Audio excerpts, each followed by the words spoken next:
Bienvenidos y bienvenidas a La Hora del Patio. Esta semana, Julia Escoda y yo estaremos con Jordi Deulofeu. Con él reflexionaremos sobre la docencia. De hecho, tanto Julia como yo somos docentes y siempre nos preguntamos, ¿cómo podemos ser mejores maestros? Empezamos. Las matemáticas son apasionantes, pero enseñarlas y aprenderlas aún más. Queremos acompañaros a descubrirlas y disfrutarlas. Bienvenidos y bienvenidas a La Hora del Patio. Bienvenidos y bienvenidas a La Hora del Patio, este podcast dedicado a todas las personas interesadas en enseñar o aprender matemáticas. Yo soy Pau Mateu, estamos aquí como siempre con Julia Escoda. ¿Qué tal? Buenos días. Y hoy tenemos con nosotros a Jordi Deulofeu. ¿Qué tal, Jordi? Buenos días. Jordi es licenciado en matemáticas, además de ser doctor en didáctica y profesor de la Universidad Autónoma de Barcelona. Yo personalmente lo conocí pues, cuando él era coordinador del máster de secundaria de matemáticas, pero ahora también está colaborando con Innovamat, formando el equipo y también como asesor externo. Así que un placer tenerte aquí hoy con nosotros, Jordi. Un placer para mí también. Encantado de estar aquí. Y hoy, supongo que ya lo sabéis, ¿no? Julia es maestra infantil, yo soy profesor de secundaria. Y claro, al final hay unas preguntas que te haces, ¿no? Supongo como docente. Hablaremos de docentes en general, yo creo, hoy. Pero porque claro, este podcast va dedicado a la gente que está que en algún momento de su vida se ha visto ante la necesidad de enseñar matemáticas. Siempre hablamos que tú puedes verte en esta necesidad, pues, en una clase de matemáticas o un día que tu hijo o hija te pregunta algo, ¿no? Y creemos que una pregunta que yo me hago a menudo, y creo que todo el mundo se hace, que todo el mundo que está vinculado a la docencia es, ¿estoy haciendo bien de docente? O sea, ¿estoy siendo un buen docente? Y quería empezar por aquí, Jordi, no sé qué te parece. O sea, ¿qué es ser buen docente? Como definirlo, ¿no? Sí, exacto. ¿Qué sería un buen docente, ¿no? Exacto. Lo primero, para mí, lo fundamental es definir o establecer un conjunto de características que caracterizan, a la redundancia, lo que es un buen profesor. Y aquí hay que empezar diciendo lo que es un buen profesor y lo que es un buen profesor de matemáticas. Claro, porque Yo voy a referirme especialmente a lo que es un buen profesor de matemáticas. Es lo que nos interesa. Porque si hablamos de lo que es un buen profesor, condición necesaria para ser un buen profesor de matemáticas, no llegaríamos seguramente a las matemáticas, porque hay muchas condiciones para ser un buen profesor. Por poner un ejemplo, la empatía con sus alumnos, por ejemplo. Pero no vamos a hablar de esto, sino que vamos directamente a entrar en detalle respecto a lo que es un buen profesor de matemáticas. Voy a tratar de juntar mitos, desmontar algunos mitos. Por ejemplo, un buen profesor de matemáticas tiene que saber muchas matemáticas. Esta es una frase muy bonita, que todos consideramos buena, relevante, pero la pregunta que está detrás, ¿qué matemáticas tiene que saber? Claro, ¿qué significa saber matemáticas? Actualmente, ni los más grandes matemáticos de hoy saben todas las matemáticas. Saben una pequeña parte de las matemáticas, incluso los más grandes matemáticos. Por lo tanto, ¿qué quiere decir? ¿Qué matemáticas? ¿Hay unas matemáticas para enseñar? Y la respuesta es sí. De la misma manera que hay unas matemáticas para ser ingeniero o para ser carpintero, pues hay unas matemáticas para ser profesor. ¿Vale? Y por lo tanto, la primera idea de lo que es un buen profesor es aquel que conoce las matemáticas necesarias para enseñar. Y quizá me extiendo un poquito en estas matemáticas. Hay unas primeras matemáticas para enseñar, que son las que todo el mundo puede suponer que es aquello que va a enseñar, lo tiene que saber. Vale. Claro. Y con mayor profundidad. Bien, de acuerdo, pero no basta. Esto no basta. Un profesor tiene que saber el significado de aquellas matemáticas, el por qué enseña aquellas matemáticas, el cómo transforma estas matemáticas a unas matemáticas para ser enseñadas, en cómo los alumnos reciben estas matemáticas y las van a poder entender, en cuáles son las ideas y las lógicas de los alumnos, en qué nos dice el currículum, qué es lo que hay que enseñar, en un aspecto que a mí me gusta particularmente y al que me he dedicado, a lo que se llama, dentro de uno de los modelos más habituales sobre las matemáticas para la enseñanza, que es el horizonte matemático. ¿Qué quiere decir? Aquello que los alumnos han hecho antes sobre aquel tema, aquellas ideas que tienen antes y aquello que los alumnos van a hacer después. Siempre pongo el mismo ejemplo, la proporcionalidad, uno de los grandes temas de la enseñanza de las matemáticas. que podemos situar al principio de la secundaria, pero... Y a sexto también, ¿eh? A sexto también. Pero aquí... Perdón. Sí. Perdona, Jordi, ya me he avanzado. Has hecho un spoiler. Al hablar del horizonte, hay que mirar hacia atrás. Y atrás hay una larga historia en primaria, desde Totalmente. las estructuras aditivas, el paso de las estructuras aditivas a las estructuras multiplicativas, lo que son los problemas de multiplicación, Totalmente. y cómo aquí se empieza a gestar la idea de proporcionalidad. ¿Y qué es el horizonte hacia adelante? Pues yo estoy trabajando la proporcionalidad, marco las magnitudes, cómo se representa, pensando que esto después va a ser una función lineal, y esta función lineal va a estar dentro de el conjunto de funciones que van a aprender los alumnos en los cursos posteriores de secundaria. Es esta idea que no son todo cajones, ¿no? Que todo Exactamente. Esta idea de la transversalidad del conocimiento matemático, y por lo tanto, un buen profesor de matemáticas es el que tiene todos estos conocimientos. Una pregunta. Yo, por ejemplo, voy a poner un caso muy sencillo, ¿no? Que tú has hablado de las operaciones aditivas. O sea, un maestro que enseña a sumar... claro, aquí a veces nos pensamos, creo yo, que es como que tiene que saber sumar él también, obviamente, ¿no? Pero ¿qué significa saber sumar? O sea, ¿no? Hay una profundidad Claro. muy grande aquí. Claro. Aquí no podemos confundir el algoritmo, es decir, la técnica, y pensar que si uno conoce la técnica, y por lo tanto todo maestro conoce la técnica de sumar, ya sabe lo que es sumar. No. Primero hay el aspecto técnico. Y digo primero porque alguien podría pensar, no, primero está el conceptual. Es más relevante el conceptual, pero esto no quiere decir que esté primero. Se aprende primero la técnica y después el concepto. En el caso de la suma, los alumnos empiezan hay varias teorías que muestran que los conceptos matemáticos se adquieren trabajando con ellos, por lo tanto, primero se adquieren manipulándolos. Y poco a poco se van conceptualizando hasta que llegan a ser una idea matemática. Por lo tanto, con la suma pasa exactamente lo mismo. Los alumnos aprenden a sumar con material, con dedos, como sea, y poco a poco después empiezan a automatizar, y mientras se va construyendo el concepto de suma, de qué significa, cuándo lo puedo aplicar, etc. Pero al final de todo hay una estructura, la estructura aditiva, lo que llamamos la estructura aditiva. Y esto es una de las cosas que el profesor tiene que conocer. Tiene que conocer qué significa, qué es una operación, que para cada dos elementos me da otro. Cuidado, estas son las operaciones habituales. Hay otras operaciones que para un elemento ya me da otro, por ejemplo. Pero en general las operaciones con las que trabajamos en las matemáticas elementales, y tienen una estructura, tienen unas propiedades, y estas propiedades sirven para algo, no solo para recitar la estructura, sirve para algo. El papel del 0 en la adición, el papel del 1, las propiedades, la conmutativa, asociativa, el conjunto de propiedades de la adición. Por lo tanto, está claro que el maestro, el profesor, tiene que conocer esta estructura, tiene que comparar esta estructura con otras, tiene que comparar la estructura aditiva con la estructura multiplicativa, cómo cambian los papeles del 0 y del 1, por ejemplo, y tiene que conocer las dificultades que tienen los alumnos, sobre todo para pasar de una estructura aditiva a una estructura multiplicativa. Este es un ejemplo que me parece fantástico, porque en general no es una idea intuitiva la construcción de los sistemas multiplicativos. No es fácil. Los alumnos, cuando empiezan a hacer multiplicaciones, lo que hacen es sumas repetidas. Y ellos tranquilamente resuelven problemas de multiplicación haciendo sumas repetidas. Hasta que llegan. Y aquí el maestro tiene un papel muy importante de ayudar al alumno a hacerle entender que está construyendo otra operación encima de una que ya conoce, que es la adición. Y a partir de aquí también las potencias, ¿no?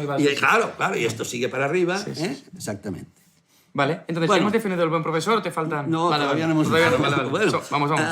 hemos hablado de los conocimientos que tiene el profesor. Y ahora- Conocimientos matemáticos. Sí, matemáticos, de distinto tipo, pero todos matemáticos. Alguien me dirá, estos son didácticos. Bueno, son de didáctica las matemáticas, pero a mí me gusta decir que son conocimientos matemáticos, Vale. forman parte de las matemáticas. Y otro aspecto son las competencias profesionales de un profesor de matemáticas, que va a poder desarrollar gracias a estos conocimientos que tiene.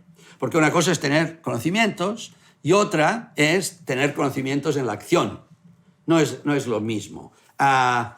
Es muy fácil, por ejemplo, analizar una clase y ver que un alumno ha dicho una determinada cosa o ha cometido un error o ha hecho una pregunta. Mucho más difícil es estar en la clase, estar trabajando con los alumnos y darse cuenta y ser capaz de actuar frente a todos los inputs que está recibiendo en el aula. Esta es la idea de competencia profesional que a mí me gusta, de la que a mí me gusta hablar, que es el conocimiento de la acción. Porque esta es la competencia, ¿no? Ser capaz de, frente a una situación, ser capaz de responder a esta situación. Y esto igual después hablamos más cuando hablamos de la gestión del aula. Pero en realidad, para mí, las dos grandes ideas es los conocimientos del profesor y las competencias profesionales como profesor de matemáticas. Porque luego, como preguntas, si tuvieras que mojarte, un buen profesor de matemáticas tiene que saber más de matemáticas o más de gestión de aula o las dos cosas. Claro, esta es una pregunta traidora. Hay una respuesta muy fácil. Hay una respuesta muy fácil que es de las dos cosas. Vale. Pero ya sabemos, no podemos responder siempre, tiene que saberlo todo. Claro. Esto es muy fácil como respuesta y la realidad no es esta. Entonces, efectivamente tiene que haber un equilibrio. Yo creo que hay una parte de las matemáticas que saben los profesores. Aquí yo creo que, por lo menos en nuestro país, cierta diferencia entre los maestros de primaria y los profesores de secundaria. En general, esto es en general y generalizar siempre es peligroso, pero en general el maestro de primaria tiene mayor formación didáctica porque ha tenido más tiempo y ha recibido mayor formación en su formación inicial, mayor formación didáctica que el profesor de secundaria, y en el tema de las matemáticas en general es al revés. Por lo tanto, aquí hay que buscar el equilibrio. Hay que buscar el equilibrio y seguramente la respuesta es el maestro de primaria necesita profundizar más en las matemáticas, en lo que decimos las matemáticas comunes, pero sobre todo en lo que llamamos las matemáticas especializadas, es decir, las matemáticas para la enseñanza, mientras que el profesor de secundaria tiene que conocer mucho mejor aspectos directamente de didáctica y de gestión de aula. Y cuando hablamos del conocimiento de matemáticas de un docente, ya sea profesor, maestro, aquí se incluye tanto contenidos como procesos matemáticos, porque tú has hablado de competencias docentes. Sí. Pero las competencias matemáticas, ¿tú las pones dentro del conocimiento matemático? Totalmente. Vale. Sí, yo he hablado de competencias profesionales, no de las competencias específicas de las matemáticas. Que esto está dentro del conocimiento matemático. Totalmente dentro del conocimiento matemático. Vale. El conocimiento matemático tiene la parte de conceptos, para simplificar, conceptos, hay quien habla de objetos matemáticos, procedimientos de nivel superior o de nivel más elemental, algoritmos, y competencias o procesos. Que también también podemos hablar después de la diferencia entre competencia y proceso, pero están perfectamente incardinadas. Vale. Por lo tanto, sí. Vale, sigo con la siguiente parte, Jordi. Sí. Porque a mí cuando has hablado del buen docente, hemos definido el buen docente, ¿no? Sí. El que tiene buenas competencias docentes y el que tiene conocimientos matemáticos, y aquí incluimos contenidos matemáticos y competencias matemáticas. Vale. Sí. Pero yo siempre hago me gustó mucho una vez que hablando con Laura Morera, que me comentó una idea, es un poco simple, yo sé que es simplista la idea, pero creo que ayuda como a dar juego, que es la idea de... Yo de pequeño jugué a fútbol toda mi vida, bueno, hasta ahora, digamos. Y claro, yo siempre sabía que había gente que era más buena que yo jugando a fútbol, pero no porque, evidentemente, yo veía que a veces pues, lo hacía mal, sino porque yo, por la tele, pues miraba el Barça jugando y estaba Ronaldinho, estaba pues, el Casillas en el Madrid, y yo sabía que eran más buenos que yo, lo veía. Y sabía que podía mejorar siendo jugador de fútbol, ¿no? Tenías como estos referentes, ¿no? Claro, sí, porque no sé que eran referentes, pero sí, ¿no? Era como alguien... Era utópico, ¿no? Ser tan bueno como ellos. Pero claro, como docente, o sea, la referencia está, ¿no? Haciendo el paralelismo con docentes, ¿cómo sé qué puedo hacer para ser mejor docente? ¿O cómo sé que hay una versión de mí que sería ser mejor docente, ¿no? ¿Cómo lo puedo, no sé, ver o sí? Esta es otra pregunta difícil, pero me parece interesante la metáfora que has utilizado y voy a tratar de seguir un poco utilizando esta metáfora. Quiero empezar diciendo que antes hemos hablado poco, hablando de qué es un buen profesor, hemos hablado de enseñar y hemos hablado poco de aprender. y ahora me interesa introducir la idea del aprendizaje. Yo siempre digo a mis alumnos en formación inicial, en el máster de profesorado de secundaria, que definir lo que es una buena enseñanza es la cosa más fácil del mundo. Una buena enseñanza es la que genera un buen aprendizaje. Que lo difícil está en hacerlo, ¿no? Lograr, primero, definir qué es un buen aprendizaje y después lograr que los alumnos adquieran un buen aprendizaje. Pero esto, que parece una tontería, no lo es para mí, porque es mover el discurso de enseñar a aprender. Y en general ya estamos acostumbrados y ya decimos que vamos a centrar el discurso en el alumno, porque lo importante es que el alumno aprenda. Pero aquí nos falta una cosa. Para mí lo importante es que el profesor aprenda. Y esta es la idea clave.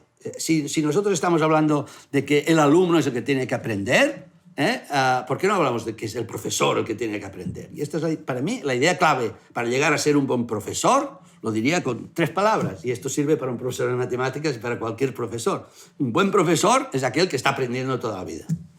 El que es capaz de, en su vida diaria, de estar... que tiene una capacidad de observar, de analizar, de interiorizar todo aquello que está pasando a su alrededor en una escuela, en una clase, en una conversación con un niño.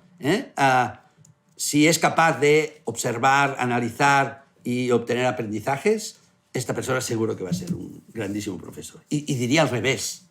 Aquel profesor que en algún momento piensa que ya lo sabe todo, yo creo que es muy difícil que llegue a ser un gran profesor, porque uno está aprendiendo toda la vida y yo creo que lo más bonito de nuestra profesión es exactamente esto, ¿no? No dejar de aprender. Nuestra profesión es la menos aburrida del mundo porque cada día aprendes, ¿no? Y yo estoy a punto de jubilarme, a punto de hacer 70 años, y me lo paso fantástico cada día porque cada día aprendo. Un día me proponen un problema fantástico, otro día veo una clase y veo cómo reaccionan los alumnos, otro día analizo un material, y estoy aprendiendo cada día. Y el día que considere que no aprendo, entonces tengo que marcharme del sistema. Este es el día que yo creo que uno tiene que marchar. Bueno, entonces, volviendo a la metáfora. Es la idea de los referentes. Y la primera pregunta es que no tenemos referentes en didácticas matemáticas. Claro que tenemos referentes, tenemos muchos referentes. Pero de estos referentes, ¿qué sabemos? Hemos leído lo que han dicho, lo que han explicado, leemos y conocemos muchos referentes antiguos, actuales, de nuestro país, de otros países, y por lo tanto sí que tenemos referentes, sí que tenemos ideas, pero ¿hemos visto las clases de estos referentes? Claro, no los hemos escuchado en conferencias, en donde sea, pero no los hemos visto en clases, ¿verdad? La única clase que se me ocurre que está en YouTube y todo el mundo puede ver es una clase de Polya, George Polya. Así no sé qué Tiene está. una clase grabada cuando estaba en Berkeley, creo que es, debe hacer 70 años, esta clase, 40, 60, sí, 70 años tiene esta clase, y él hace una clase frente a sus alumnos. Es una clase un poco, ya se ve, se nota que le están grabando, por lo tanto aprovecha para lanzar sus mensajes. Pero es una clase y él pone en práctica su método para enseñar. Desgraciadamente, de los otros grandes referentes no tenemos clases. Yo no conozco que existan clases de Puigdemont o de Emma Castelnuovo o de Freudenthal. Sí que conocemos sus discursos, y esto es un poco lo mismo que decías con los futbolistas. Los futbolistas, como referentes, no son sus declaraciones. Lo importante de los futbolistas no son sus declaraciones. Bueno, para la comunicación sí que les interesa para llenar tiempo. Pero lo importante es que nosotros podemos observarlos y analizar lo que están haciendo y compararlo con lo que hacemos nosotros, y entonces sale la idea que tú exponías. Por lo tanto, la clave, ¿cuál es? Tener la posibilidad de compartir con el resto de profesores y, sobre todo, de observar. Observar otras clases. No puede ser que las únicas clases que observemos son las nuestras. Y aquí tenemos un problema. Porque aparte las nuestras tampoco las observamos. No. Porque las vemos como en primera posición. Poca gente se graba y se mira. Que se aprende. Exactamente, es muy difícil. Y eso también ha creado como que nos sintamos a veces atacados, ¿no? Si alguien entra en nuestra clase, o porque como nunca nadie ha entrado en las clases de los demás, o por histórico no se han visto otras, o en la misma carrera. Yo nunca he visto un vídeo en la carrera de nadie dando clase, ¿no? Entonces es como que, ostras, si entran en mi aula, si yo entro en la suya, es como este sentimiento de que, ¿no? Y en realidad es la observación, al final es el aprendizaje, ¿no? Claramente, claramente. Hay todavía una cierta idea de que una clase es una caja negra y que el profesor o el maestro, cuando entra en su aula, cierra la puerta, y este acto de cerrar la puerta es un acto terrible, en el sentido de lo que pasa allí. Yo recuerdo cuando empecé a ser profesor de secundaria, tuve la suerte de ir a una gran escuela donde hicieron un edificio nuevo y la primera idea fue no poner puertas en las clases, no había ninguna puerta. Al cabo de unos años pusieron puertas porque aquello era muy difícil. Pero ya estaba esta idea está desde hace mucho tiempo, pero es verdad, se desarrolla poco. Ahora empieza a haber experiencias muy interesantes, por lo menos de compartir dos profesores una clase, que yo creo que ya es un primer paso muy importante. Pero después, es lo que os decía antes, si decimos que nuestros alumnos tienen que trabajar en grupo, tienen que actuar, tienen que discutir sobre matemáticas, bueno, los profesores igual. No puede ser que pensemos que, como son profesores, ya lo saben y por lo tanto no tienen que discutir cómo se gestiona una clase, cómo se elabora una determinada actividad, etc. Por lo tanto, yo defiendo esto. Y esto, para que no sea un tabú, no sea algo terrible, uno no se sienta observado desde un punto de vista negativo, hay que practicarlo y hay que practicarlo con unas reglas. Vivimos en una sociedad donde tendemos mucho a juzgar. Hay que eliminar esta idea del juicio y lo que hay que hacer es aprender a observar y aprender a hacer observaciones y dar opiniones sobre qué nos parece que se puede mejorar. Y esto es algo muy bueno para los profesores. ¿Y cuáles serían los puntos importantes como para poder hacer una buena observación sin estar como evaluando, ¿no? Claro. O sin sentirse evaluado? Una buena manera, hay un modelo que a mí me gusta mucho, que yo estoy implicado en un proceso de formación de este tipo, que se llama estudio de clases, que es el modelo que viene de los japoneses, desde hace ya más de 100 años. Y la idea es un grupo de profesores, normalmente todos los profesores de un departamento, de un mismo centro, hacen esta formación, es una autoformación, y lo que hacen es diseñar una unidad didáctica o una pequeña secuencia, la discuten y uno de ellos va a ser el profesor que la va a implementar. Pero el diseño es común, discuten, el profesor dice cuál le parece que son los objetivos fundamentales y después van al aula y el profesor hace la clase y el resto de compañeros observan la clase. Y para observar la clase tienen una pauta de observación en qué nos vamos a centrar. Esto está condicionado, se puede decir las cuestiones generales, pero esto está condicionado por la actividad que van a hacer, por el tipo de clase que van a hacer. Si es una clase donde va a haber discusión en gran grupo o trabajo en pequeño grupo, no es lo mismo, porque lo que se puede observar depende del tipo de clase. Pero se buscan clases donde haya mucha interacción y fundamentalmente distinto tipo de interacciones. Interacciones en parejas o pequeño grupo, interacciones en gran grupo. Entonces, ¿qué se observa? Bueno, se observa, los alumnos están trabajando y tienen, yo qué sé, un reto, un problema, algo a resolver. A ver, ¿cómo actúan? ¿Cómo actúa el profesor? Cuando decimos esto de no juzgar, esto es muy importante. Imaginaros que en la clase el profesor está desarrollando un trabajo sobre argumentación matemática.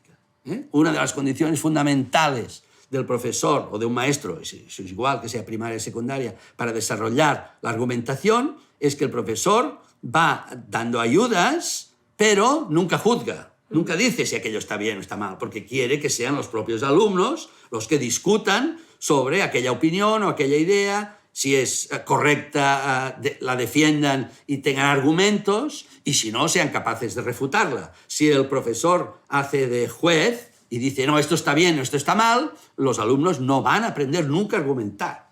Pues con los profesores es exactamente lo mismo. Claro. Los profesores opinan, a mí me parece que podías haber hecho esta otra cosa, opinan a posteriori, pero sin decir, bueno, esto que has hecho está bien o está mal. Has sido capaz de hacer esto y a lo mejor podrías haber intentado hacer esta otra cosa y a ver qué pasa. No se puede. Estas pautas de observación pueden ser generales, pero a mí me gusta que sean muy concretas, de acuerdo con la clase que vamos a observar. En la formación que yo hago tenemos la pauta general, pero después la concretamos para cada actividad. En esta clase vamos a mirar ¿Qué pasará con esto? ¿Van a ser capaces?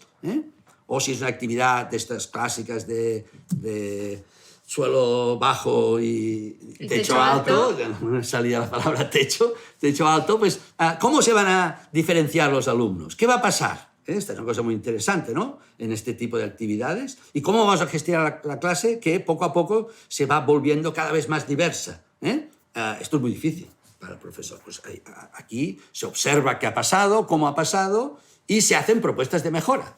Esta es la idea, sin juzgar nunca. Y además, yo estaba pensando, ¿no? Porque en general, a ver, un maestro o profesor es igual, realmente, o sea, en su día a día, ¿no? Tiene mucho trabajo que hacer, ¿no? Realmente. Pero yo lo que pienso es que parte de ese trabajo es formarse. Y creo que debemos ver 100% esto de verse, ¿no? Esto de observar clase como parte de esta formación, sin duda, porque te ayuda también a ti. Estás ayudando al otro docente a ser mejor docente, pero a ti también te ayuda a ver a alguien. Claro, claro. Tú estás aprendiendo a observar una clase y esto es fundamental.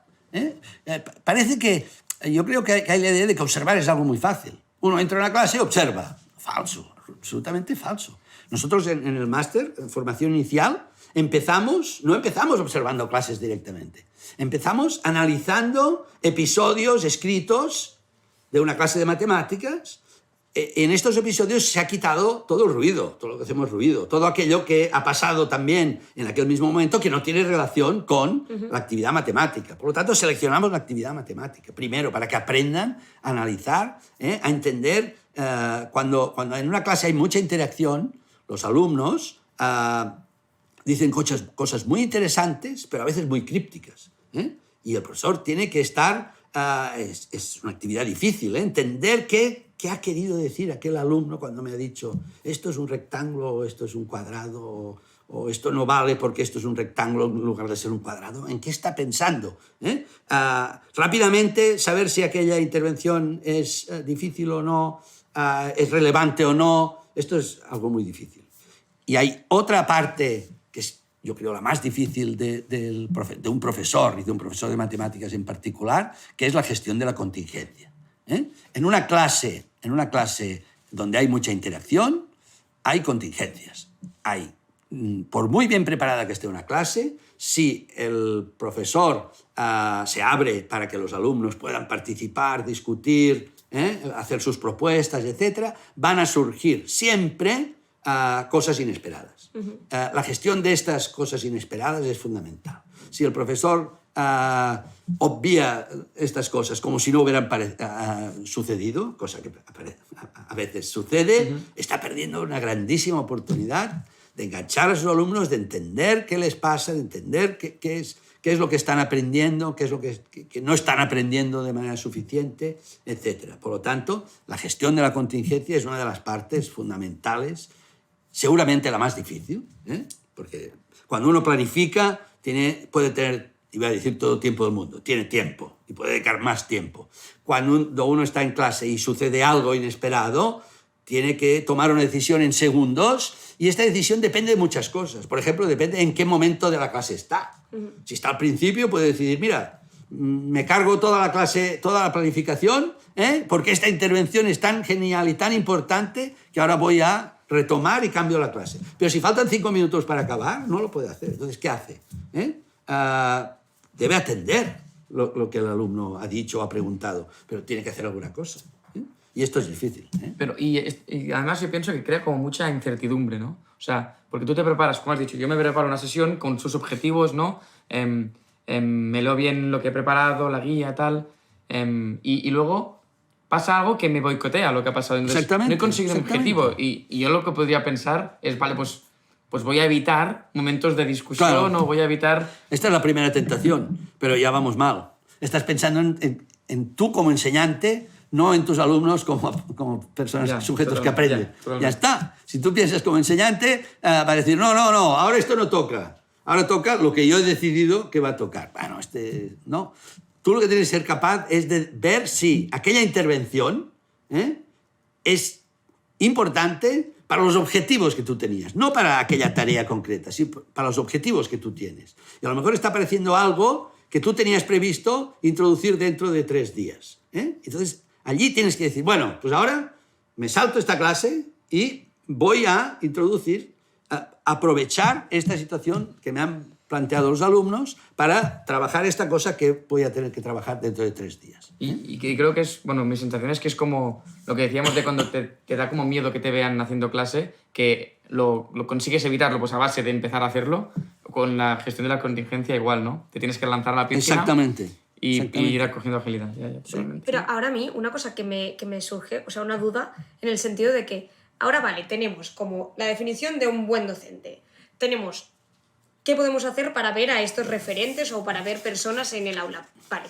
Pero ahora que tengo como toda la teoría, por decirlo de una manera, si yo quiero ser mejor profesor, mejor, en ese caso, mejor maestra, ¿qué hago? Aparte de observar a mis referentes y lo que hemos dicho al principio, ¿no? Pero, ¿qué podría hacer para hacer mejor mi práctica, ¿no? ¿Hay como puntos? Sí, bueno, hay bastantes puntos. Algunos puntos ya los hemos dicho, es decir, aprender a observar, pero en definitiva, al final, lo que tendríamos que tener es como una lista de acciones que yo voy a realizar en el aula para mejorar el aprendizaje de mis alumnos. Y yo creo que aquí está la clave. Es decir, ¿cuál es el conjunto de acciones que son fundamentales para intentar mejorar el aprendizaje de mis alumnos? Claro, a nivel práctico, ¿no? Y aquí podemos hablar de algunas acciones. Por ejemplo, he puesto un ejemplo antes, es decir, si un profesor quiere que sus alumnos argumenten, tiene que proponerles buenas situaciones para argumentar, pero después tiene que facilitar que ellos argumenten. Por lo tanto, sus intervenciones, decíamos, no va a emitir ningún tipo de juicio, no va a decir si esto está bien o está mal, sino que va a animar mediante preguntas o sugerencias a los alumnos para que sigan trabajando. Si estamos en una situación de aula no de argumentación, sino de conjetura, por ejemplo, los alumnos tienen una situación y tienen que hacer conjeturas sobre qué es lo que va a pasar, pues hay un conjunto de acciones del profesor para promover que los alumnos realicen conjeturas y justifiquen si estas conjeturas son plausibles, son razonables, y después vendrá la parte de validarlas o refutarlas. Es decir, en la actividad matemática de los alumnos hay un conjunto de actuaciones, de acciones del profesor. Y para decir una fundamental, el profesor, antes he dicho, no tiene que juzgar. No solo no tiene que juzgar, no tiene que dar nunca la solución. Vale. Hasta que no llegue a la síntesis. Por lo tanto, ¿cómo se ayuda? Con buenas preguntas. La clave de un profesor es ser capaz de hacer buenas preguntas. Esto también tiene que promoverlo en sus alumnos, porque una de las maneras de aprender es ser capaz de hacerse buenas preguntas. Siempre digo, ahora que está de moda esto del chat GPT, sí. que a mí una de las cosas que me gusta, no voy a entrar a discutir esto porque esto es otra cosa, pero una de las cosas que me gusta es que las respuestas del chat son más o menos buenas en función de la calidad de tus preguntas. Por lo tanto, esto ha sido importante siempre, pero de cara al futuro cada vez es más importante. Aprender a hacer buenas preguntas. Y para un profesor esto es fundamental. Intervenir siempre con preguntas mínimas, suficientes para que el alumno siga trabajando en una buena dirección, pero sin darle más información. Hay muchas veces que uno interviene con un alumno, le está ayudando, y entonces el alumno dice, sí, claro, es esto. Ya lo hemos hecho mal. Ya le hemos cortado la posibilidad de aprenderlo por él mismo, porque seguramente le hemos dado una pista demasiado relevante para que él haya podido construir inmediatamente su solución. Sí, porque lo que dices que no dar nunca la respuesta, creo que a mí me da miedo, ¿no? Miedo, ya me entendéis, de llegar al otro extremo, que es que todo tiene que salir del alumno, como si el profesor no tuviera que guiarlo, ¿no? Entonces, aquí es un poco... Esto es una confusión. Claro. Esto es una confusión. Ayudar al alumno a construir las matemáticas no quiere decir que el profesor llegue allí, propone una situación y venga, a construir. Bueno, ningún alumno va a construir, ninguno de nosotros vamos a construir las matemáticas en toda la historia de las matemáticas. Yo creo que ninguno de nosotros sería capaz de demostrar el teorema de Pitágoras si no hubiera visto 50 demostraciones del teorema de Pitágoras. Por poner un ejemplo aparentemente simple, no se trata de ir a buscar teoremas muy complejos, hay cuestiones básicas que son fundamentales. Antes ponía el ejemplo del paso de la adición a la multiplicación. No es natural multiplicar, es natural sumar, no es natural multiplicar. Y si no ayudamos a los alumnos a hacer este salto, de manera espontánea esto no se va a producir. Y hay una serie de momentos donde el profesor tiene que saber que allí tiene que intervenir y que forzar las situaciones para ayudar al alumno a construir. Y después hay otra cosa muy importante. Ahora siempre decimos, el profesor no empieza la clase explicando, y explica y después aplica. No, propone trabajo. Pero mi idea siempre ha sido que la explicación del profesor está en la síntesis. El profesor tiene que hacer siempre síntesis para institucionalizar aquello que quiere que la mayoría de sus alumnos hayan aprendido. Esta síntesis, si la hacen los alumnos, fantástico.